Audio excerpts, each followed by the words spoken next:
excited to bring to you this an exclusive panel we brought together for your personal and professional insights on everything from market direction and trends affecting suppliers to the different ways that different generations in our society are memorializing their loved ones, and how that will shift on a slow but steady rise for years. First, is there any evidence that our COVID-19 era witnessed an increase in the cremation rate during this time? Secondly, as this shift happens, are there any other products or services you find are often requested by families to go with cremation, like memorial jewelry? Thank you. It's a little too early to tell. We're just finished data collection. We'll publish our annual statistics report in May. But the raw data tells us that the cremation rate increased in 2020 within the, roughly within the expected range, okay? So it's been increasing 1 to 2% steadily, year over year, predictably, nationally. Obviously that changes regionally. The numbers are unbelievable. The numbers of cremations in 2020 have increased significantly. But the cremation rate was what, 55.6% in 2019. It's probably going to be about 57, 58% now. So it's not that it doubled or anything like that, but what I think we all experienced over the past year is the sheer numbers. I think this past year has been so strange and challenging in so many ways because of delayed services, delayed memorialization, delays. The time frame is all screwed up. And so that can mean a number of things. That can mean that families said, I'll use my family as an example. My grandmother died a year ago in March. And I was telling Mike the story. We had the funeral director arranged a live stream of the graveside service. She died in Iowa, my mom's in Texas, I'm in Chicago, family from all over the country tuned in to watch this live stream. They cut it off right as the casket was going in the ground, but that's okay. We saw the important stuff. I saw my cousins, we saw the pastor. And then about a month later, we did a Zoom celebration of life. And we had all these grand plans to come together this summer, and now we're all thinking, do we want to, right? Do we really want to do that funeral that she wanted us to do? We're torn, right? We're still negotiating. But in the meantime, I have a lock of her hair. I have my eye on some Madeline cremation jewelry. I'm gonna name the vendor here. I can do that among you folks. I wear this necklace that does not contain my father yet, because my father is in an urn next to my mother's television, and she wants to keep him with her in her living room. But I wear this, and soon he will be in here, and I'll have a similar piece for my grandmother. So that memorial jewelry, that possession, I think has become more important over the past year, that impulse, because we couldn't gather, and we couldn't mourn in the ways that we could before. We had to get creative, and that creativity extends to other things.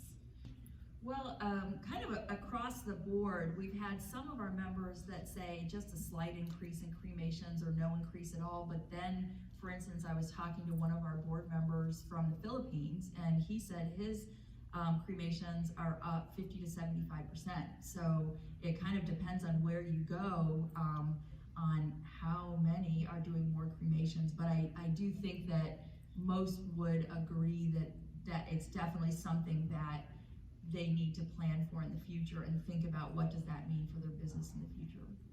Well, certainly, thank you, Tim. It's great to be with you this morning, by the way. Thank you. Good to see you. It's interesting, the last really 14 months now have unfolded in such a way that it's put those who you serve and work with every day, those I represent, such as Paul, in uncharted waters. And I think while cremation seemed like it would almost fit during a COVID pandemic response, what I have seen from our membership here in Indiana is not a great increase in cremation as it is we have learned here, and I think that this can be really truthfully said around the country, and I'm 50 years old, I've been a licensed funeral director 26 years, and my entire career has been an identity crisis for funeral service. We knew the world was changing. How did we fit into that world? And I will tell you very clearly that I think COVID, over time, will be about, not so much did we have an increase in cremation rate, did we have an increase in burial rate, but almost like a life preservative funeral service that the public told us, we still want you, we still need you. We don't want to have 10 at the graveside. My father-in-law died in the middle of COVID down in Alabama. Not of COVID. To go to the funeral home and sit in a room half the size of this, and there's only 6 of us to make arrangements, and to have a burial with only 10 people at, what we learned coming out of this, more than anything, more than cremation or a green burial or alternative dispositions, is that there's a place for us in the future if we choose to be there. And that's what I take away from it more than any cremation rate. And honestly, I did not hear an increase in cremation in Indiana. In fact, up through the middle of November, the death rate here in the state of Indiana was actually trending down. It was going to be below the 7-year average. And then we got that latest surge, and boom, it exploded in funeral homes for about 90 days. We're running at 25 to 40% above normal death censuses. And what was interesting of that, casket manufacturers were having a hard time keeping up in Indiana with the demand. You know, in my business is really not too much different from a lot of the members of my association, Select Independent Funeral Homes. We have seen a rise in cremation, clearly. I mean, we've had to really shuffle. I mean, one of the things that, you know, we have 2 human crematories, and we have a pet crematory. The pet crematory used to be a human crematory years ago. It was our first one. And now, I mean, we've had so much cremation in the last year. You know, we've actually looked at, you know, either buying a new retort or getting rid of the pet business because we're just so busy handling the families that are coming in our front door. You know, we've seen, I don't think this cremation rate that we have seen an uptick in our business, in our personal business, I don't see it changing. You know, I've never heard of a reversing cremation rate, right? I mean, I don't think anybody has. It's how we care for it. Things that we've had to struggle with as a business is some of the things that, you know, Barbara was alluding to with her own family is, you know, do you end up getting together, you have good intentions, and then you might not do it at the end. And so we have a lot of families that have tried to get around the grief and take care of a disposal is the words I've heard families use this year. I've never really heard the word disposal by families, but they know they need to do something. And what they're doing by not having any type of service is they're just going around their grief. And that's, we all know as caregivers, we have to get through that grief. How much interest are you seeing in green funerals or green burials, and how much do you expect to see in this area over the next 5 to 10 years? You know, it's interesting. It's the one area that I get asked about the least. You know, funeral directors, I don't think, are really great at educating about that, because I think some funeral directors are scared to get into it. You know, they think about digging their own graves and all this extra product to carry. But I will say, I'm close with a colleague in Indiana. He does about 6 a year. He says the interest has really peaked up here at the beginning of this year with a lot more questions about green burials, but it's not something I'm seeing a whole lot. I really thought that a lot of these rural cemeteries that have a lot of extra space, especially way out in the far reaches of country townships, would embrace use of some of their land that way.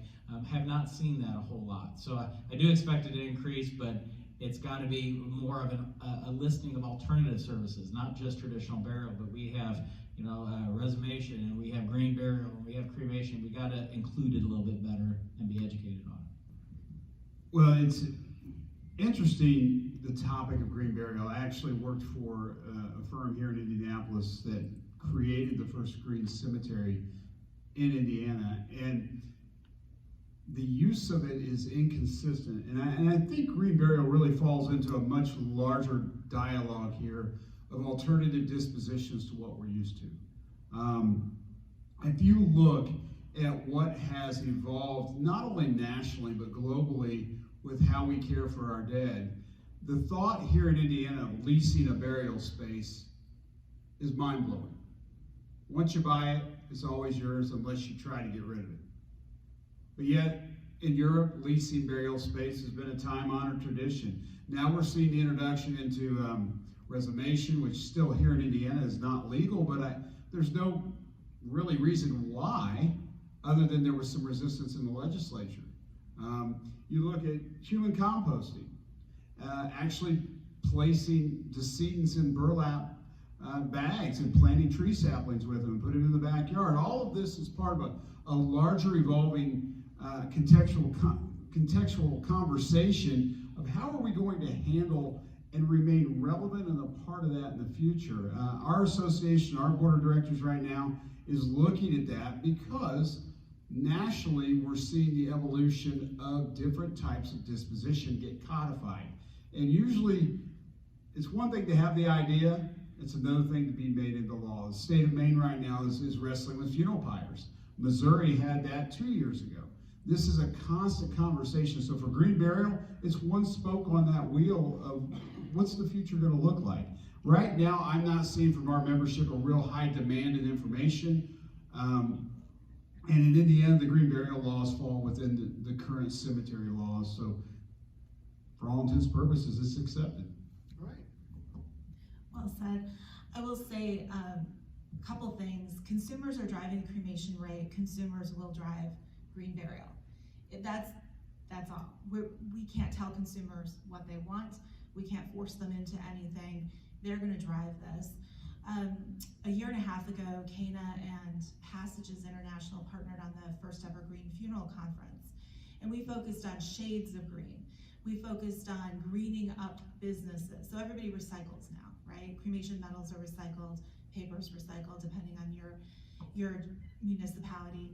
So there's green practices that everybody's doing. What I think this is a response to is that families or my values in my life, I want to express in my death as well. So for people who are driving electric vehicles now, and for people who are, composting and doing all sorts of stuff that, well, frankly, I drive a Prius, but I'm not all in with an electric vehicle. I don't compost, I'm kind of on the fence, right? So, but for people who are a little bit more, their values are a little bit further, darker green than mine, they're going to want green burial. But one thing we learned in this conference, which was fascinating, is if there's anything that's going to reverse cremation rates, it's green burial. Because the research shows that cremation is a fallback position for people who want green burial. They learned that there isn't a cemetery nearby. They learned that, we can't dig our own grave really because it's winter. Or the logistics of it are just hard. So as there's more hybrid cemeteries, as there's more options, I suspect people who really want green burial will choose it and not fall back to cremation and eventual scattering or that kind of thing. I think the only thing I would add to that is that, we've heard from our members that people come in and ask about green burials, but when the funeral director says, well, what does that mean to you? Their definition isn't necessarily the definition of, what it is. So I think a lot of it may be public education, and as people become more educated in what it means, there may be more people wanting it. But right now, I think there's a perception of what it is and maybe the reality. So more education. And then I would agree even with what you said about funeral directors may not be as comfortable talking about it because they don't know as well. So I think just education all around.